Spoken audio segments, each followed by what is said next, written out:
Shalom. First and foremost, I want to say Ka Halal Yahawah, Bahashem Yahushai, Bahashem Rakah Kadash. Double honors to the apostles and the elders of Great Millstone.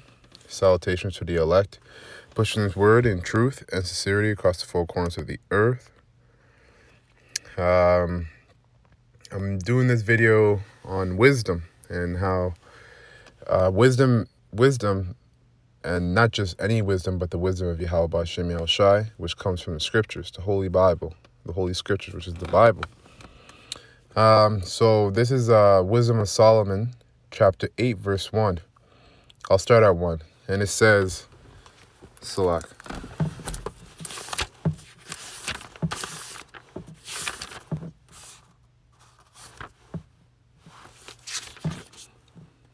All right, so it says, wisdom reacheth from one end to another mightily, and sweetly doeth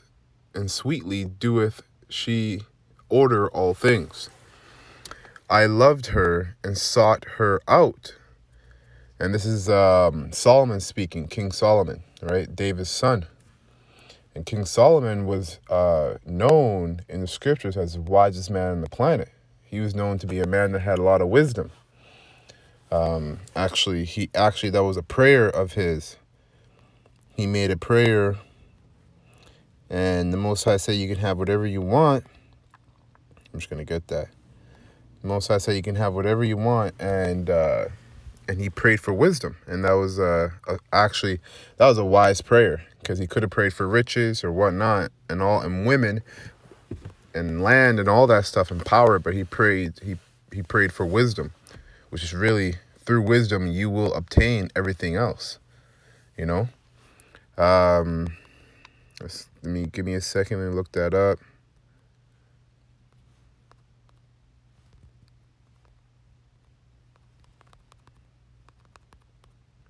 Yeah, wisdom is like the seed, and everything else is like the tree. You know, everything in that tree, you can see a man that may have everything. Like Abraham, he had everything. He was rich. He was very rich. He had cattle, he had land, you know. So in today's time, he would have like a whole land with a huge house, a mansion, right? But little did everybody know, you know, with all of that, he obtained all that through wisdom, right? Wisdom, faith, and fear. Or you could just say wisdom, because with wisdom you will attain faith. You will have faith. You have to have faith and fear to attain wisdom, anyways, right? Okay, so let me see. Okay, First King Khan. Okay, let's get that. First Kings.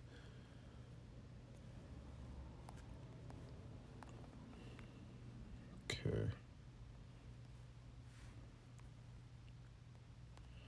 So 1 Kings chapter 1, and I'll read to the 11th verse. It says, and Solomon made affinity with Pharaoh, king of Egypt, and took Pharaoh's daughter and brought her into the city of David until he had made an end of building his own house and the house of the Lord Yahawah and the wall of Jerusalem round about. That's right, because King Solomon was in the midst of doing that. He built the house of the Most High. David thought he was to do it, but the Most High told David that his son was to do it, which is Solomon. And if you can receive it, that's Yahweh Shai, right? And the reincarnation. Only the people sacrifice in high places, because there was no house built unto the name of the Lord Yahawah until those days. Hence why Solomon was building a temple, because they didn't have a temple for the Lord, because they didn't have a place to worship or a place to sacrifice. And Solomon loved the Lord Yahawah, walking in the statutes of David, his father. Only he sacrificed and burnt incense in high places. It says Solomon loved the Lord Yahawah, walking in his statutes, in the statutes of David, his father. Now, when you look up statutes, we go into statutes. You know, you got statute or ordinance, limit, enchant, or and enactment, something prescribed. So Solomon followed the statutes of his father David, which is really the ordinance of Yahawah B'Shem Yahushai, that's what we do now in today's time. Us men in this truth, we're following the ordinance of our forefathers, our forefather Abraham, Isaac, and Jacob, right? And in doing so, you become a lover of wisdom. You love wisdom. You think about wisdom. You know, it's something that you constantly want to chase because, hey, you can never have enough wisdom. I don't think so.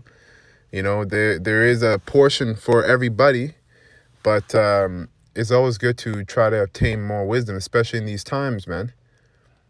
In these times that we're in, there's nothing more valuable than wisdom, because through wisdom you acquire safety, salvation, really, because only the Most High, through Yahweh Shai, can save you in these times. And if you don't have wisdom, which is a prime importance of salvation, is wisdom. The Most High is not the Most High, Yahawah B'Shem Yahushai, isn't looking to save fools.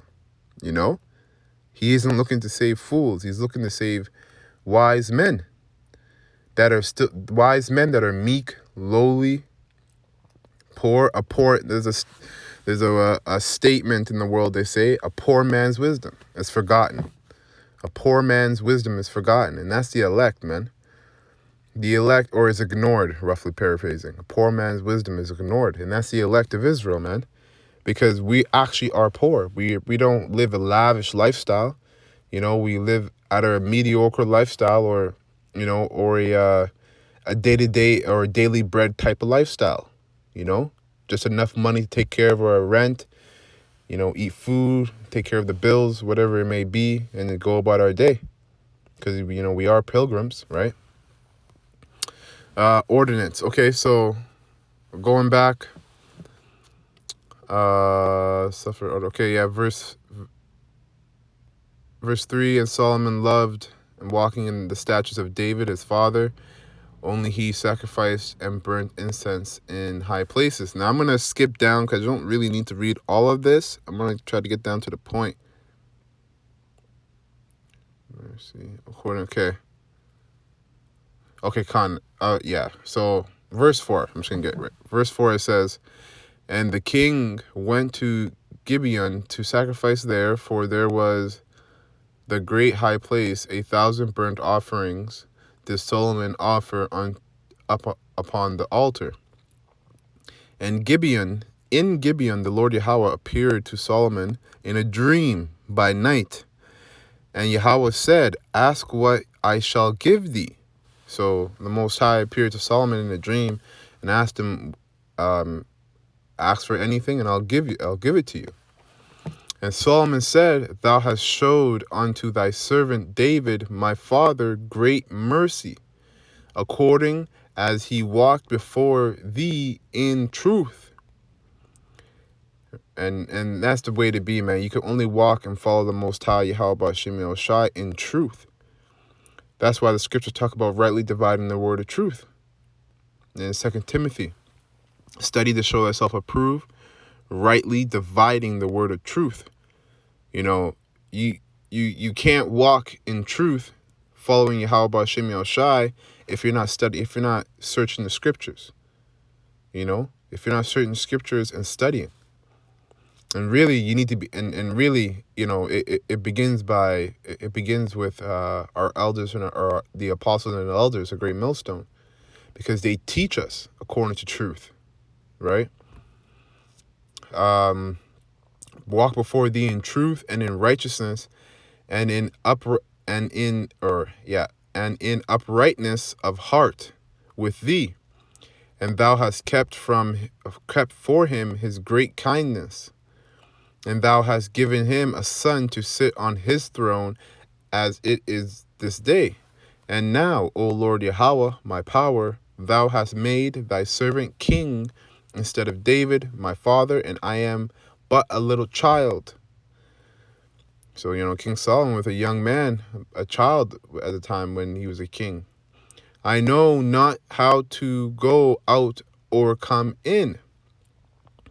And thy servant is in the midst of thy people, which thou hast chosen, a great people that cannot be numbered nor counted for multitude. He's talking about Israel, because Israel, you can't count Israel. There was an account when King David did that. He tried to count Israel, numbered Israel, and the Most High, punished him for that. Because Israel really is innumerable. Give therefore thy servant an understanding in heart. There you go. Here's the prayer. This is what he asked for. Give therefore thy servant an understanding in heart to judge thy people. The word heart goes back in mind. So understanding in his mind to judge the people of Israel. That I may discern between good and bad. Amen. The craziest thing about this prayer, this is just it's a simple prayer when you think about it. Asking for discernment between good and bad. It's a simple prayer, but yet powerful, because that's a part of wisdom. Wisdom will give you the ability to discern from good and evil. That's believe it or not, that's a skill. And if you don't know that, look around you in this kingdom. How many people do wicked things, and how many people do righteous things? And that should tell you. The majority of people on this planet are doing wicked things, man, are involved in a lot of wickedness, and a very small majority on this planet is actually trying to do righteousness to the best of their ability. But for them to be doing that, they would have to obtain wisdom, right? So it says that I may discern between good and bad, for who is able to judge this thy so great a people? And the speech pleased the Lord Yahawah, that Solomon had asked this thing. And Yahawah said unto him, because thou hast asked this thing, and hast not asked for thyself long life, neither hast asked riches for thyself, nor hast asked the life of thine enemies, but has asked for thyself understanding to discern judgment. Amen. That's true, because the Most High, it makes sense why the Most High was pleased by King Solomon's request, because most people on this planet, if given the chance, if the Most High came to them told them, ask of me of anything, I'll give it to you, they would ask for worldly things. They would ask for carnal things like riches, abundance of riches, a longer life. A longer life, because it doesn't matter how long you live. If you live forever and never obtain wisdom, what's the point of living? You're just living as a fool. In my opinion, that makes sense. But and then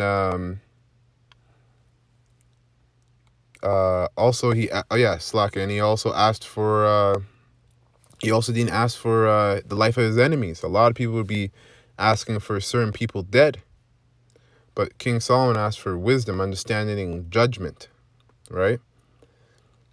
Behold, I have done according to thy words. Lo, I have given thee a wise and understanding heart, so that there was none like thee before thee, neither after thee shall any rise unto thee. So the Most High is saying that you're going to be the wisest man in history, which makes sense, because that's Yahawah in the reincarnation, man. Right? So let me go back to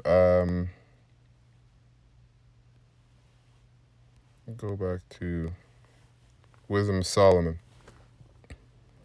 So it makes sense why Solomon was a lover of wisdom, Verse 2, I loved her and sought her out from my youth. I desired to make her my spouse, and I was a lover of her beauty. In that she is conversant with Yahawah, she magnifies magnifieth her nobility. Yea, the Lord Yahawah of all things himself loved her, which is Slack, which I'll just keep going on that. For she is privy to the mysteries of the knowledge of Yahawah and a lover of his works. And that's very true, man, because with wisdom, that's Amos. With wisdom, the Most High is not giving everybody the truth. He's not giving everybody wisdom. Okay? He's only giving his prophets, the servants, the secrets of the Most High. He reveals the secrets to his servants, the prophets. Right? And that's a part of wisdom, man. And here's the proof. Amos 3:7. Surely the Lord Yahawah power will do nothing, but he revealeth his secrets unto his servants, the prophets. Right? And that's a part of wisdom, because it says in verse 4, for she is privy to the mysteries of the knowledge of Yahawah. And a long time ago, man, a mystery was the name of the Most High, and his son was a mystery. You know, the name or the true image of Yahawah and Yahweh Shai, or of Yahweh Shai, was a mystery.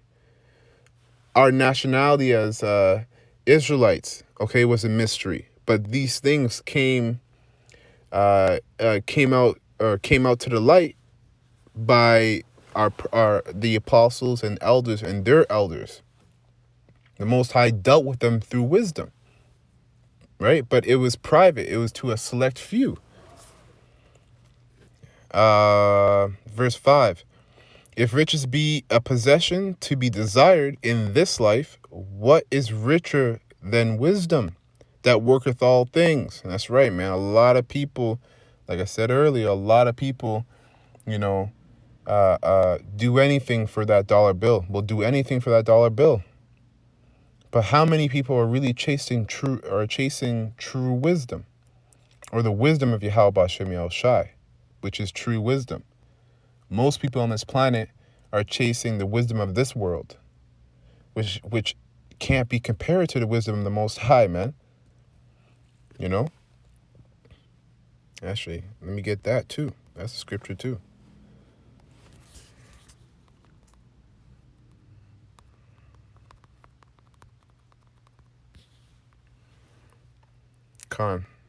First Corinthians 3:19. For the wisdom of this world is foolishness with Yahawah. Right? For the wisdom of this world is foolishness with Yahawah. For it is written, he taketh the wise in their own craftiness. Right? So what's a good example of that? Well, let's look at Esau. Okay, let's look at Esau. Okay, these Edomites, the banking families, and with all their craftiness. Okay, for example, the YouTube, that's a crafty invention. Okay, the YouTube was a crafty invention made for initially was made to be controlled by Esau, but the Most High had taken Esau's wisdom in their own craftiness. By what? By putting the truth out on the YouTube, because the YouTube does the heavy lifting when it comes to pushing this word across the four corners of the earth. Right? But Esau, when he made the YouTube, he didn't make it for that reason. But yet the YouTube is flooded with these scriptures, with videos on the truth, making Esau naked and bare. So he made something that actually it's almost like shooting himself in the foot. Right? But that's the wisdom of this world versus the wisdom of Yahweh B'Shem Yahweh Shai. That's an example. Right? So I'll read this one more time. 1 Corinthians 3:19. For the wisdom of this world is foolishness with Yahweh. Another example is the chip. Esau, that's a crafty device, because not only is Esau going to be able to have complete control over the people, but the people are not going to be aware of the amount of control Esau has on them, because the way the chip is being brought out as something that will as something that's as something that is going to save us from the downfall of this society. Because even Esau knows his kingdom has fallen, and that's why he's trying to push his agenda as fast as possible. But with the chip, people who take that chip, they're going to take that chip and go back into the world or into their so-called normal life, and go back to doing what they wanted to do, whatever it is that people do,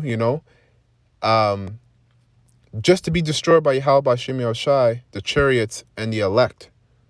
But the elect are not going to take the chip, man.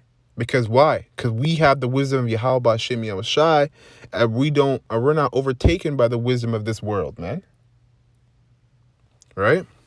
For it is written, he taketh the wise in their own craftiness. Right? So going back, Wisdom of Solomon chapter 8, verse 4, for she is privy to them to the mysteries of the knowledge of Yahawah, and a lover of his works. If riches be a possession to be desired in this life, what is richer than wisdom that worketh all things? And if prudence work, who of all that is a more cunning workman than she? That's right, man. That's why I said earlier, you can never get enough of wisdom, man. Wisdom will make you prudent. All right, let's look up that word prudent.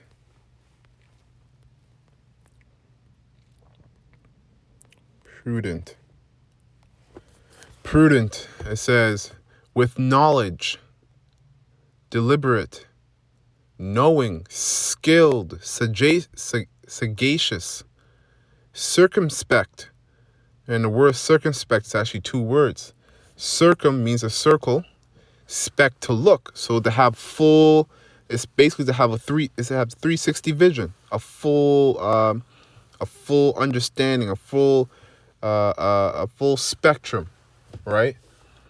That's why owls can turn their head completely of 360 degrees. That's circumspect. It can see everything. And the owl is known as an animal that represents wisdom, which is funny because we're just talking about wisdom, right? Rarely in literal sense, foreseeing. What else they got? Look ahead, prepare. That's another thing, man. Looking ahead. This wisdom, the wisdom of Yahawah Shem Yahushai, helps you look ahead, to look into the future. It actually does. But the wisdom of this world doesn't help you do that. The wisdom of this world help you look at the future of this kingdom, of this society, and how you're gonna have, or how you're gonna try to build your Fortune 5 company, have a family, and do all these things, while the wisdom of Yahawah Shem Yahushai is showing you the destruction of this society is coming. It's not showing you that, we're going to be here for another 10, 20 years. So I have time to build my business, time to make money, as much money as I want, as much money as I can, have a family. All those things, man, are not important when it comes to the wisdom of Yahawah Shem Yahushai. Because the wisdom of Yahawah Shem Yahushai will show you the destruction, the day of the Lord. And if you understand that, then you're not really going to be focusing on all those other things that this world's wisdom will make you think about, or this world's wisdom will help you get. You're thinking about the things that the wisdom of Yahawah Shem Yahushai can help you with, which is salvation at the end of the day, man. That's the most important thing, is salvation. Because this place, Esau's kingdom, and I'll say it again, this wicked kingdom, beginning with America, will be destroyed very, very, very, very soon. Very, very soon. Look ahead, prepare, supply, act within foresight, right? So basically, oh, look at that. Careful and sensible, marked as sound judgment. And that's what Yahawah prayed for, right? Sound judgment. Verse 7, it says, and if a man love righteousness, her labors, verse 6, Wisdom of Solomon 8 and 6, and if prudence work, who of all that are is a more cunning workman than she? And yeah, man, because you're going to continue to work every single time you obtain more wisdom, because you're going to want more. And if a man love righteousness, her labors are virtues, for she teaches temperance and prudence. Right? She teaches temperance. Temperance is important in this truth, man. How many people out there really have temperance, man? How many of them can actually subject themselves to discipline and control their flesh? Because that's what temperance basically means. Let's get that. We look up all our words over here at GMS, man. How else are you going to obtain more knowledge? Temperance, self-restraint, moderation, sobriety. So basically, to be sober. I think I mispronounced that.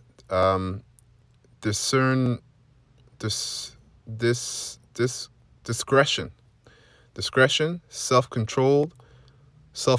That's important, man, because everybody out here, man, they live like beasts, live like animals, you know, chasing after the lust of their hearts, you know. Hey, that's the scriptures. That's another scripture. I made man upright, but they have sought out wicked inventions. So, okay, let me get that.